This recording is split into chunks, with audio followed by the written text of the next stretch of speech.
Whenever the train entered this strange patch of tall grass, it would inexplicably stall. The man was puzzled. He didn't understand why the train would stop in such a remote place, so he opened his compartment to see what was happening. Strangely, the train corridor was deserted. He got off the train and looked around, noticing a strange light emanating from the grass not far away. Just as he was about to approach, the train conductor suddenly appeared and stopped him. What happened? Just a brief stop. The conductor told him that the boiler had malfunctioned and that he would leave immediately after it was repaired, and told him to quickly return to the train. Then surely I have time for a smoke. Yes.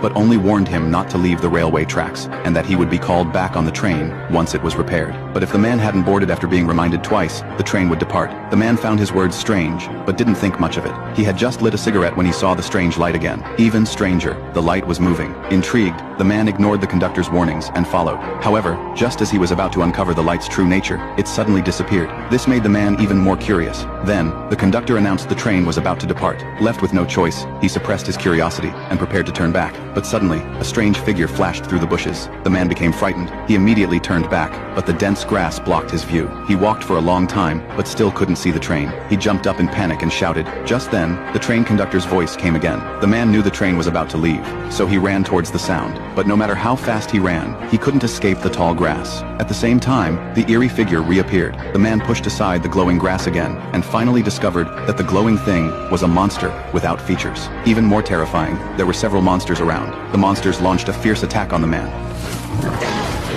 The man desperately fled, finally escaping the tall grass, but accidentally fell into a pit, losing his glasses in the process. When he found his glasses and put them back on, another monster emerged from the ground. He desperately scrambled out of the ditch, and finally saw the train's light through the gaps in the tall grass. Just as he was about to catch up with the train, a monster suddenly appeared and pounced on him. The other monsters swarmed him. Just as the man was in despair, a flash of light suddenly appeared.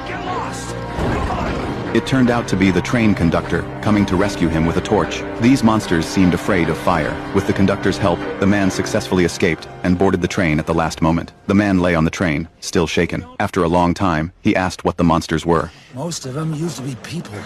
Maybe some got lost crossing the plains. Or maybe others got off the train at the wrong place. The man sat there blankly, watching the glimmer of light from the tall grass gradually spread across the entire grassland.